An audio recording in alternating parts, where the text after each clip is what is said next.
There are exchange books in there's this exchange books there's this exchange book sent words.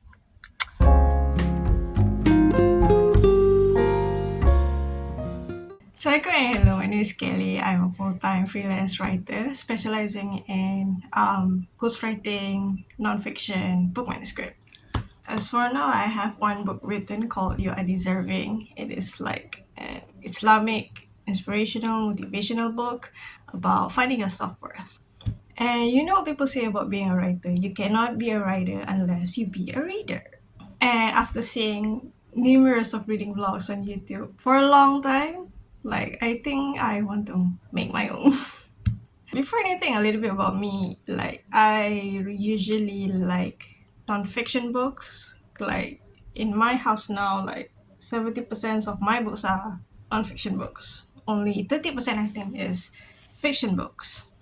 And not for the reasons you might think. Like I'm not that kind of person who, oh my god, I read non-fiction, I'm better than anyone else.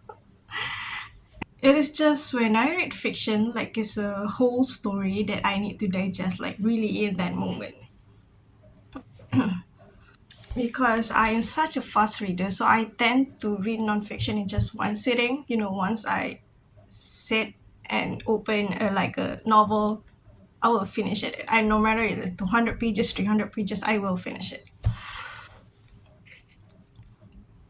Because like reading fiction, I can't even stand the idea of just like reading some of it and be like, oh yeah, you know, I'll keep this for a while and I'll go back and do my own thing, and then when I read the book back, I will need to remember what the story is about before reading it. For the love of God, I cannot do that. So reading nonfiction has always been easier for me that way because I can do it like that, you know, just read some of the ideas and then I give it behind. Just read some of the ideas, 1 page, 2 page, 5 page, and then leave it and do something else and then coming back. There's not so much story or details that I need to like remember back when I come to it. It's just like a general idea. So that's what makes nonfiction easy for me to read, at least. So today I'm going to Shah Alam Reads. So like it's kind of like a weekly thing where every Sunday people gather at the park at Shah Alam to read.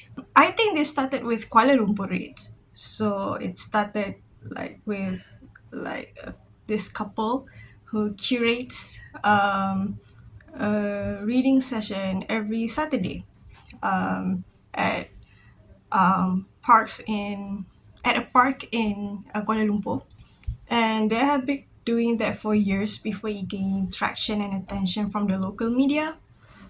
And now, and by now I mean like this year, I guess, like there's just a bunch of like reading accounts, reads account like spreading like all over Malaysia.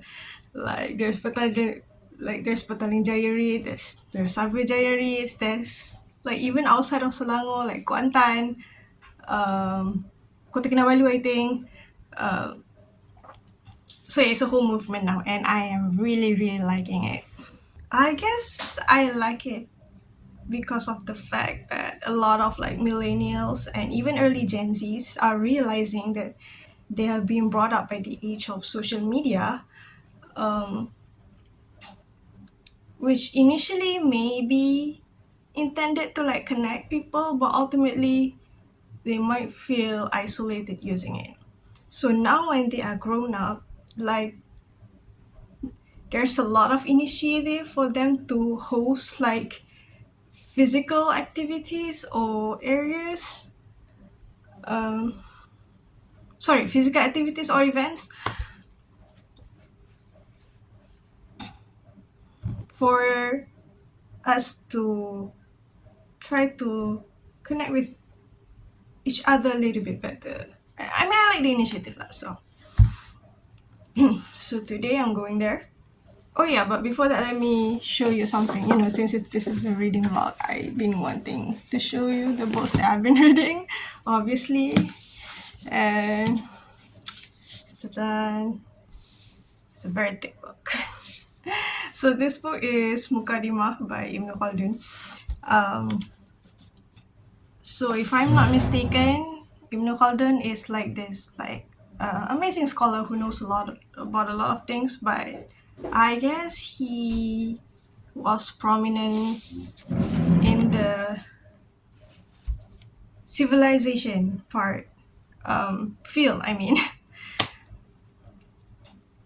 like what makes a civilization, the rise and fall civilization, and all of the knowledge related to it. Um, I think it is what he's the most prominent at. Um, so I've been hearing about this book since I was little. I mean, even back like, like 10 years ago, I think I heard about the story. Oh, even Mark Zuckerberg is reading it. Even the big names in the Western world also reads it. So I was very curious, but also knowing that it's very thick. So I was like, never mind. I mean, I myself was a teenager at the time, but I think last 2 years, I think they published a Malay version of it. So that's why now I can get a hand of it, and I've been reading it ever since. Yeah, for like 2 years. I set time a bit on every morning, just reading it. Um, and you can see now I'm almost at the end. I'm almost at the end, guys. So what I personally like about this book is, let me put it down. It's heavy. So what I personally like about this book is it is not arguable to say that we live at the ends of the times, which means like we have seen so many civilizations and history behind us. So technically we have already knowledge of a lot of stuff. So a lot of the things in the books, like knowledge wise, I mean, is a lot of the things that we technically already know. We learn it in the science field, in the history field, like since we were kids. But interestingly, I like to see how it's categorized in different discipline of knowledge. For example, psychology. I'm a psychology major. Um, the knowledge of psychology itself is a very old knowledge. Like it existed since humans existed because it is a study of human mind and behavior.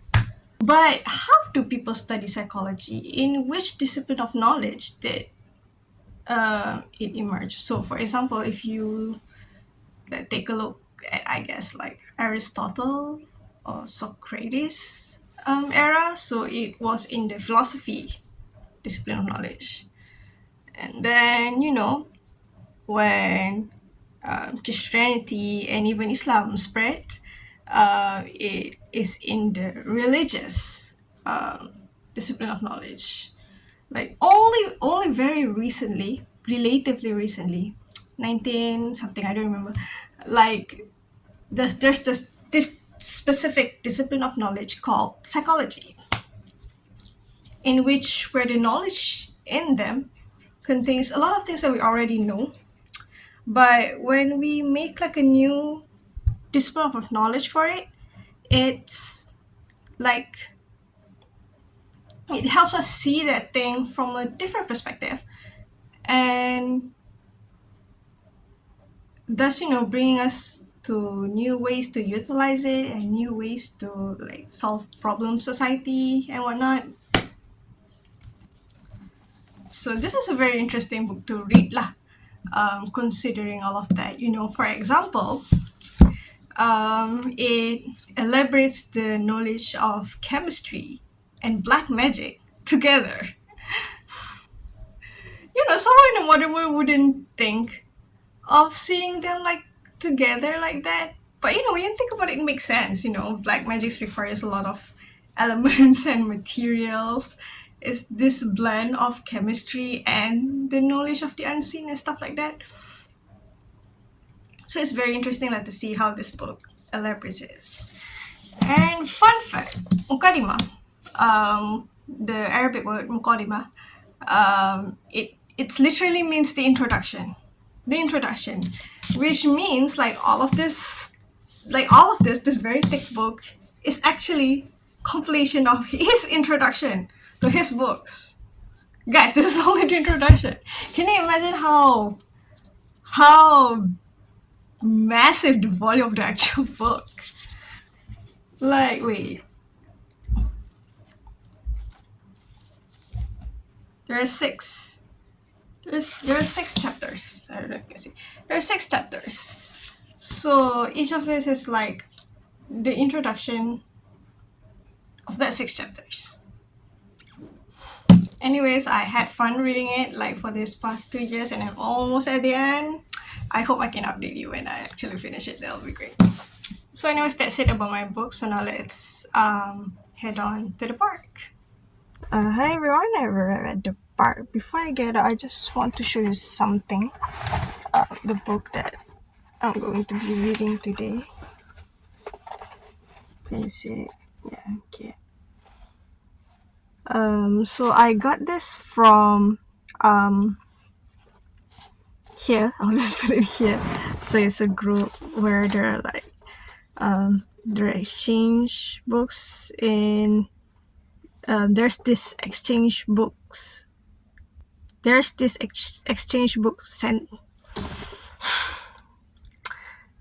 words. There's this book exchange center in Setia Alam. So I got this from here. Ada penanda buku. Did I even notice? That's the thing about used books, you never know what you'll find. Like, it looks interesting. It looks like, it will bring me some insights into how some of the things for the past 10-20 years shape the world that we live in now. Actually, I wanted to bring another book that I was reading, but it's too thick, so it's okay, I'll just bring this. Which is another reason why I like reading non-fiction books, although I didn't start as someone who reads multiple books at a time. But I was in a pretty serious reading slump when I entered like throughout the whole time in university, and to those of you who have followed me for a long time, you know the whole saga story and stuff like that. I won't get into it. But one of the things that helped me get out from that reading slump is reading multiple books at a time. I was never the kind of person that did that since school, never even thought about that. But I guess now I found a ways to set a system for reading multiple books in a way that is working for me and it's also enjoyable. That's the most important part. So yeah, I'm going to read this book at this park today, inshallah, while actually doing the work. Actually, the work is more important, but yeah. I hope I can find like a place with like good seat or something, because as far as I know, there's no table here. I don't mind, but I would prefer more if there's a table. So even there's no table, I need to find like kind of good spot for me to sit and write. But it's fairly pretty late. I mean, usually people go to parks early in the morning. It is early in the morning, but we'll go earlier. So okay, I should start talking and actually start walking.